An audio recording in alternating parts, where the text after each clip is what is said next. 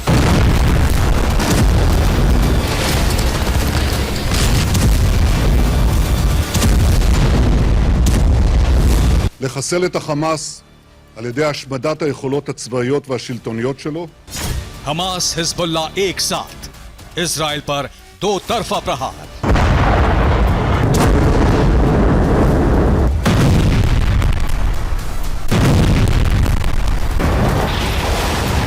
Israel Hamas जंग में अब Iran versus America.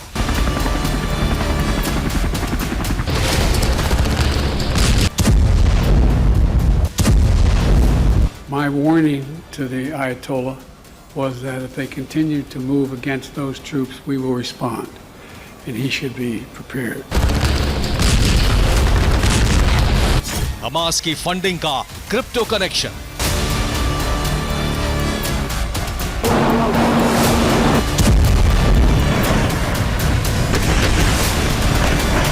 War zone से TV9 की ग्राउंड रिपोर्टिंग।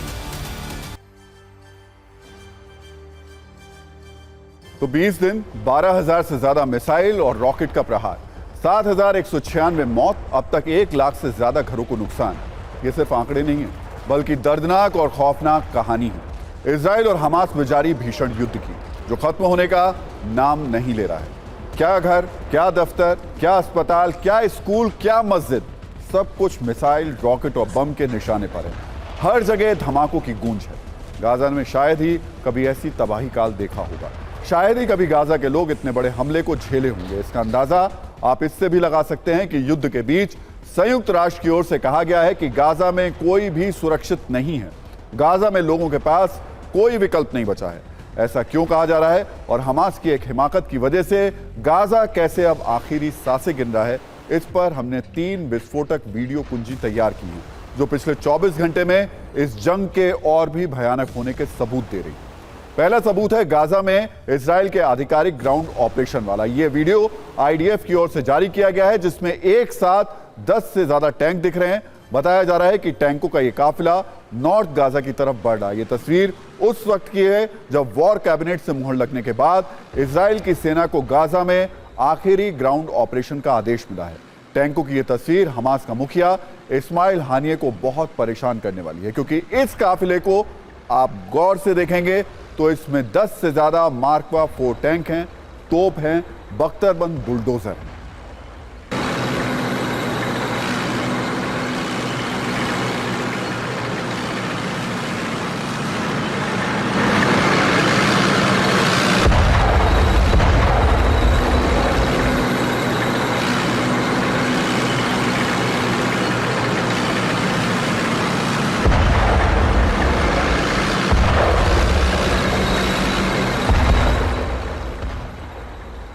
वॉर जोन से आई लेटेस्ट तस्वीरों से तैयार दूसरी वीडियो कुंजी कहीं ज्यादा विस्फोटक है क्योंकि इसमें मिसाइल अटैक है, ताबड़तोड़ बरसते बम हैं, लड़ाकू विमानों से हमले की हाहाकारी तस्वीरें हैं।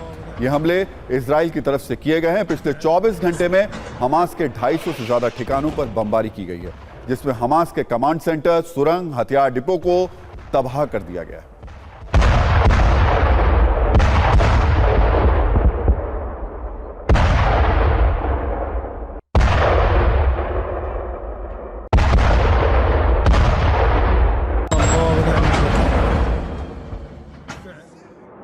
तो 2 विनाशक वीडियो कुंजी में आपने इजराइल का आक्रामक अवतार देखा। अब इजराइल की सेना के सुरक्षा कवच वाली कुंजी भी देख लीजिए जिसमें हमास की तरफ से दागे गए रॉकेट को इजराइल का आयरन डोम हवा में ही नाकाम कर रहा है।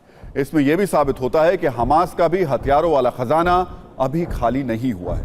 उसके पास आज भी ऐसे हथियार हैं जो इजराइल की सेना की एक चूक पर 7 अक्टूबर जैसी तबाही ला सकते हैं।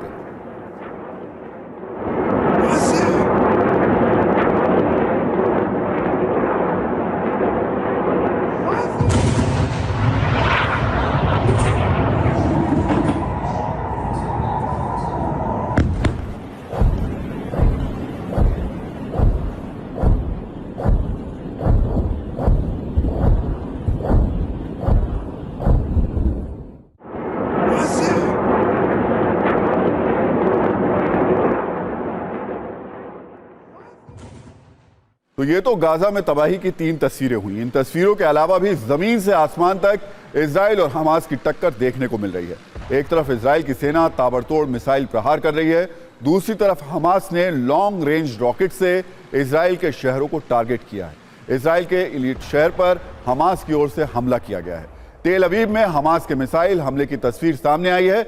यह वीडियो हमास की ओर से जारी किया गया है। दक्षिणी तेल अवीव में इमारतों को टारगेट बनाकर अटैक किया गया है। हमास के हमले के बाद लोग जान बचाने के लिए भागते नजर आए हैं। वहीं अमेरिका इस युद्ध में पूरी तरीके से इजराइल के साथ खड़ा है और लगातार हथियारों से मदद कर रहा है। इजराइल को हजारों असॉल्ट राइफल्स मिली हैं। मशीन गन के साथ साथ गोला बारूद भी इजराइल पहुंचा है। मतलब अमेरिका इजराइल के पास हथियारों की कमी नहीं होने देगा और इजराइल तब तक हमले करेगा जब तक हमास को खत्म नहीं कर देगा। कुछ सेकंड की न्यूज़ रील में देखिए कैसे इजराइल और गाजा में बारूदी गदर मचा हुआ।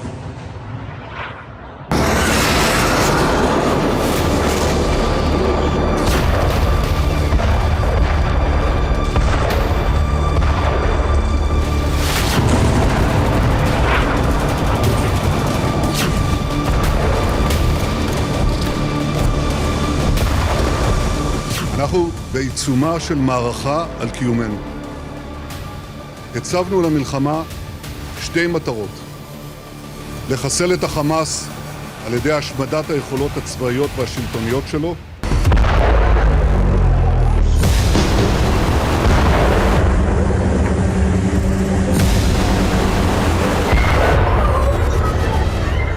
אנחנו ממטירים על החמאס אש תופת. כבר חיסלנו אלפי מחבלים. וזאת רק ההתחלה. במקביל אנחנו נערכים לכניסה קרקעית.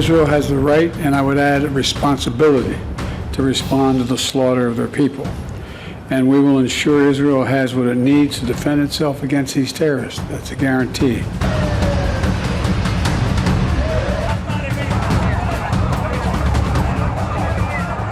המלחמה רק החלה, ולצערי גם יהיו מחירים. תערכו כמו שצריך, תהיו מוכנים, נפשית, פיזית, ציוד, אמצעים. אנחנו נגיע לתוך השטח ואנחנו נחסל את еды, воды, электричества и медицинской помощи. Это настоящая гуманитарная катастрофа.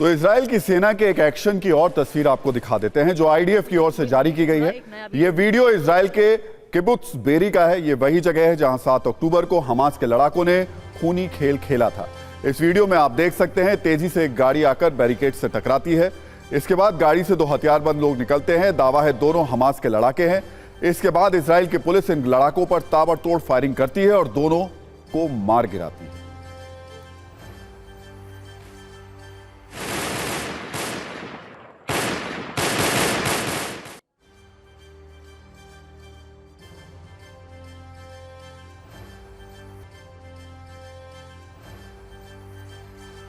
तो इजराइल के लिए हिजबुल्लाह भी कम बड़ी मुसीबत नहीं है। गाजा बॉर्डर से हमास लगातार टक्कर दे रहा है।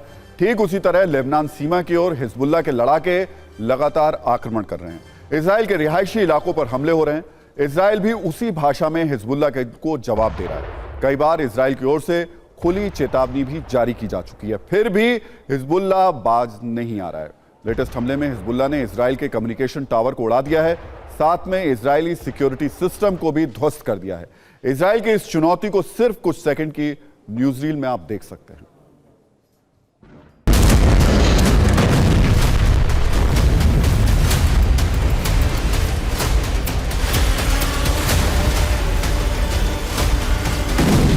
पहली बार है कि इजराइल की सेना ने लेबनान के अंदर जाकर उन पोस्ट पर स्ट्राइक किया है जो हिजबुल्लाह के पोस्ट हैं। हमने अपने कैमरे पर दिखाया है कि कितने करीब एक दूसरे के पोस्ट हैं और लगातार जो कार्रवाई हो रही थी उसका जवाब देते हुए इजरायली सेना अंदर घुसी, उन पोस्ट को खत्म किया और फिर वो वापस आ गई। तो आप देखिए तो बीते 12 घंटे के अंदर दोनों फ्रंट पर, चाहे गाजा बॉर्डर हो चाहे लेबनान बॉर्डर हो, आईडीएफ ने बड़ी कार्रवाई की है।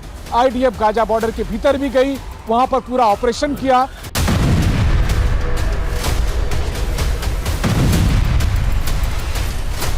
בצפון המדינה, גבול לבנון, כוחות צה"ל נחושים בקו המגע. אנחנו תוקפים באופן מיידי כל חוליית חיזבאללה שמעוניינת או מנסה לפגוע באזרחי ישראל.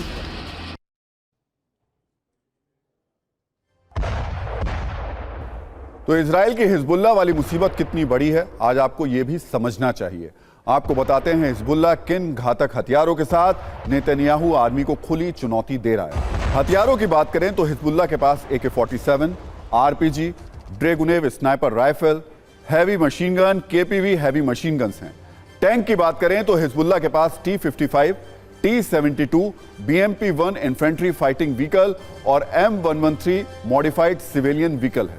मिसाइल और आर्टिलरी में भी हिजबुल्लाह कम पीछे नहीं है।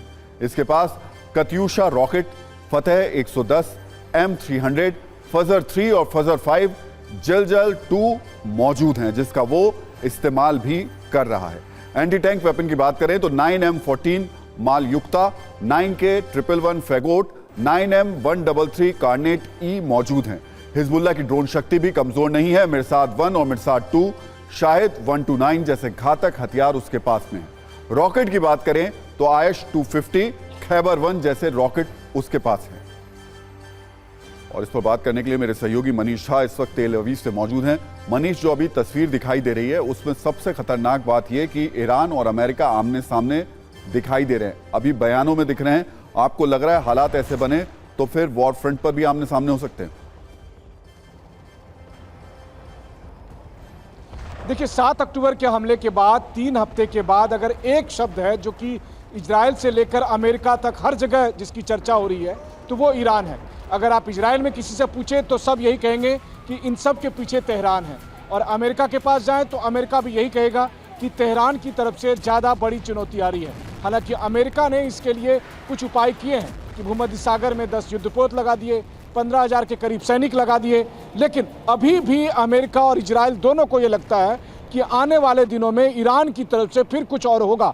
आखिरकार हमास हो, हिजबुल्लाह हो, हुती हो, ये सारे के सारे प्लेयर्स जो हैं, नॉन स्टेट एक्टर्स, ये सब ईरान के इशारे पर चल रहे हैं। तो ईरान अब अगला दांव क्या चलेगा ये कहना मुश्किल है। और दुस्साहस ये भी देखिए कि ईरान के विदेश मंत्री इस वक्त अमेरिका में हैं, लेकिन यहाँ अमेरिकन जितने भी एसेट्स हैं उनके लिए सरदर्द है कि अब अगला कदम ईरान का क्या होगा, जिससे चाहे इजराइल पे या अमेरिका के बेस पर खतरा होगा। पिछले दिनों अगर आप देखें तो 13 अमेरिकन बेस पर हमले हुए हैं, 24 अमेरिकन सैनिक गंभीर तौर पर घायल हुए हैं। ये सब ईरान की वजह से है, लेकिन फिर भी ईरान को अभी फिलहाल डायरेक्ट कुछ भी कर पाना अमेरिका के लिए संभव बिल्कुल निश्चित तौर पर। लेकिन डायरेक्ट अटैक इजराइल की तरफ से हमास के अंदर ग्राउंड पर देखने को मिल रहा है, क्या स्थिति नजर आ रही है अभी आपको मनीष? बिल्कुल, देखिए, सबसे बड़ी बात यह थी कि प्रधानमंत्री नेतन्याहू के संबोधन के बाद महज 2 घंटे के भीतर जिस तरह से गाजा पट्टी के अंदर आईडीएफ की टीम गई और उन्होंने एक बड़ा ऑपरेशन किया, उसके बाद हमास के ठिकानों को ध्वस्त करने का दावा किया गया। अभी अभी खबर आई है कि खान यूनुस में हमास के कमांडर हसन अब्दुल्ला को मार गिराया गया है। तो एक तरफ से हवाई हमले चल रहे हैं, ग्राउंड पर ऑपरेशन तेज हो गया है, ऑपरेशन करके टीम वापस आ गई थी। उम्मीद है कि आज रात फिर ऑपरेशन होगा और ये ऑपरेशन और ज़्यादा बड़ा लिथल होगा। तो इस तरह से आईडीएफ अब ग्राउंड पर भी अपने हिसाब से ऑपरेशन करने जा रही है। जी मनीष, बहुत बहुत शुक्रिया, अपना ध्यान रखिएगा, आपसे अपडेट लेते रहेंगे। सत्ता में बात अब उस वॉर फ्रंट की जो किसी भी वक्त खुलने वाला है, और अगर ऐसा हुआ तो इतना बारूद फटेगा, इतने बम बरसेंगे, इतनी तबाही होगी जिसकी कल्पना करना भी मुश्किल है। ये एक ऐसे युद्ध का मोर्चा है जिसने अभी तक तो जुबानी बमबाजी ही देखी है, लेकिन एक चिंगारी कभी भी बहुत बड़े धमाके में तब्दील हो सकती है, क्योंकि इजराइल और हमास की लड़ाई के बहाने दुनिया के 2 सबसे बड़े दुश्मन जंग के मुहाने पर आ गए हैं। इनके तेवर देखकर सवाल उठ रहा है, क्या अब अमेरिका और ईरान के बीच विध्वंसक युद्ध शुरू होने वाला है जिसकी आग पूरे पश्चिम एशिया को जला देगी? ईरान अमेरिका के बड़े बड़े नेता ऐसे जुबानी बम चला रहे हैं जिससे इजराइल हमास की जंग का तापमान बहुत ज्यादा बढ़ चुका है। सवाल यह भी कि जो देश पिछले कई वर्षों से एक दूसरे को धमका रहे थे, आंखें दिखा रहे थे, उन्हें गाजा के नाम पर भिड़ने का और खुद को 20 साबित करने का मौका मिल गया है। और अगर यह जंग हुई तो ईरान क्या इतना शक्तिशाली है कि वो अमेरिका के सामने टिक पाएगा? यह भी एक बड़ा सवाल है, क्योंकि अमेरिका ईरान के बीच कभी भी सबसे बड़ी टक्कर हो सकती है। इसके संकेत भी अब आप समझ लीजिए। ईरान ने कहा है अगर गाजा पर हमला नहीं रोका गया तो कुछ भी हो सकता है। जवाब में अमेरिका ने कहा कि अगर कुछ भी किया तो अंजाम भुगतने के लिए तैयार रहना होगा। ईरान ने कहा अगर गाजा में जमीनी हमला हुआ तो इजराइल के सैनिकों को वहीं दफना देंगे। अमेरिका ने जवाब दिया अगर कोई भी गलती की तो ऐसी कीमत चुकानी होगी जिसके बारे में सोचा भी नहीं होगा। इस जंग को धर्मयुद्ध बनाने पर तुले ईरान ने कहा अगर इजराइल और अमेरिका पीछे नहीं हटे तो दुनिया के मुसलमानों को कोई भी रोक नहीं पाएगा। बदले में अमेरिका ने कहा कि हमें जवाब देना अच्छी तरीके से आता है। ईरान ने गाजा संकट के लिए अमेरिका को कसूरवार बताया तो अमेरिका ने आरोप लगाया कि इजराइल पर हमास का हमला ईरान प्रायोजित है। ईरान के मुताबिक अमेरिका के हाथ फिलिस्तीनी बच्चों के खून से सने हैं। अमेरिका ने कहा हम अपने नागरिकों की सुरक्षा से कोई समझौता नहीं करते और उन्हें आंच भी आई तो ईरान की सूरत बदल देंगे। यानी माहौल में गर्मी बहुत ज्यादा है, नए वॉरफ्रंट का रिमोट तैयार है और ट्रिगर किसी भी वक्त दब सकता है।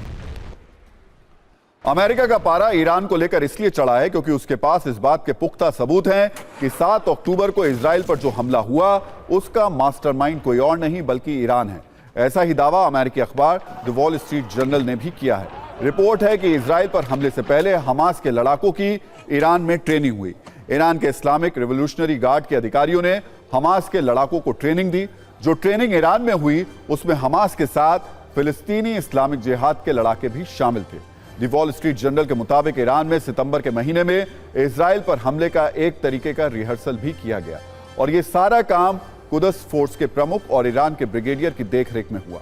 ईरान की बातों से साफ है कि उसका दिल हमास के लिए जोर जोर से धड़क रहा है, क्योंकि उसके मुताबिक हमास एक फिलिस्तीनी मुक्ति आंदोलन की लड़ाई लड़ रहा है जो पूरी तरीके से जायज है। यही वजह है कि इजराइल ने भी खुद पर हुए हमले के पीछे ईरान का दिमाग बताया है।